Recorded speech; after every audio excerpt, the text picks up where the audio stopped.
Kita akan sambung untuk subtopik 6.1, bagaimanakah menentukan nilai sinus, kosinus, dan tangen bagi sudut dalam sukuan 2, 3, dan 4. Untuk menentukan nilai sinus, kosinus, dan tangen bagi sudut theta, pertama sekali kita mesti tentukan sudut rujukan sepadan.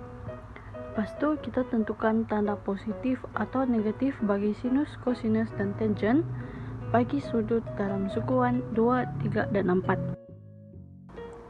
Jadi, boleh guna ni akronim semua, suka, tengok, katun supaya senang untuk kita ingat nisbah trigonometri mana satu yang positif untuk sukuan tersebut, iaitu sukuan 2 hanya sin saja yang positif, sukuan ketiga hanya tangen saja yang positif, dan sukuan keempat hanya cos saja yang positif. Seterusnya, kita tengok contoh 4. Tentukan nilai bagi setiap berikut berdasarkan sudut rujukan sepadan masing-masing. Untuk soalan E, sin 104, ini ialah sukuan kedua di mana sin kekal positif. Lepas tu, kita cari sudut rujukan sepadan, iaitu kalau sukuan 2, 180 tolak 104. Kita akan dapat sin 76. Lepas tu tekan kalkulator dan kita dapat nilai 0.9703, iaitu jawapan dia yang sudah dibundar. Untuk soalan D, cos 208,2, ini ialah sukuan ketiga. Jadi sukuan ketiga hanya tangen saja yang positif. Maksudnya ini akan dapat negatif cos, dan kita perlu cari sudut rujukan sepadan, yaitu untuk sukuan 3 kita perlu tolak dengan 180, dan di sini kita dapat negatif cos 28,2.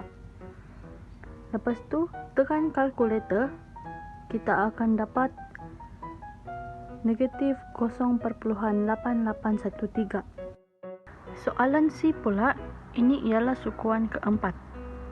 Untuk sukuan keempat, hanya cos sahaja yang positif. Maksudnya, ni tangen ialah negatif dan kita perlu cari sudut rujukan sepadan, yaitu guna 360 tolak dengan 318 darjah 17 minit, dan kita akan dapat negatif tangen 41 darjah 43 minit.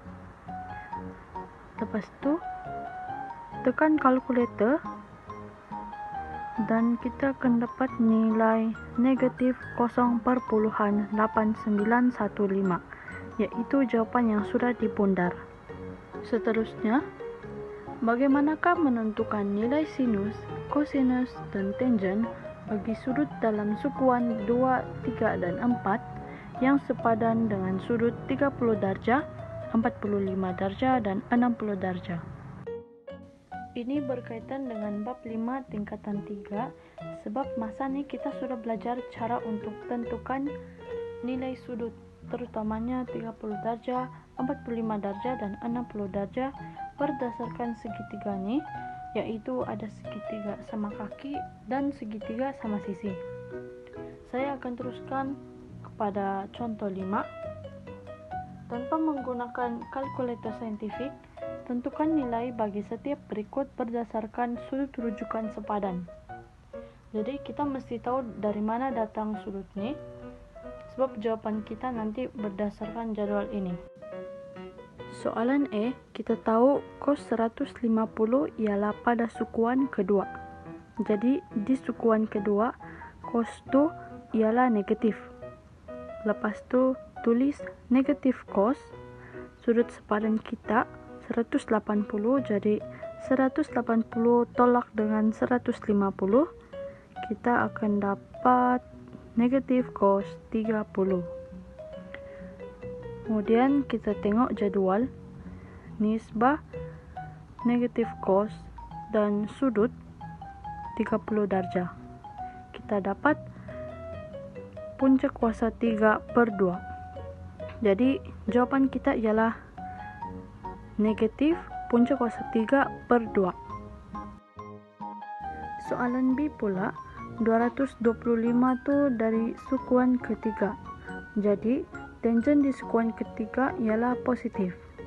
Dan sudut sepadan kita iaitu 225 tolak dengan 180 sama dengan tangen 45. Jadi kita rujuk jadwal untuk tengok di mana tangen 45 dan ia sama dengan 1. Oke, untuk soalan C, sin 300 ialah sukuan ke-4 dan masa tu sin ialah negatif. Jadi sudut sepadan kita ialah 360 tolak 300 sama dengan negatif sin 60. Lepas tu kita rujuk jadwal, kita dapat puncak kuasa 3/2. Jadi jawapan kita ialah negatif puncak kuasa 3/2.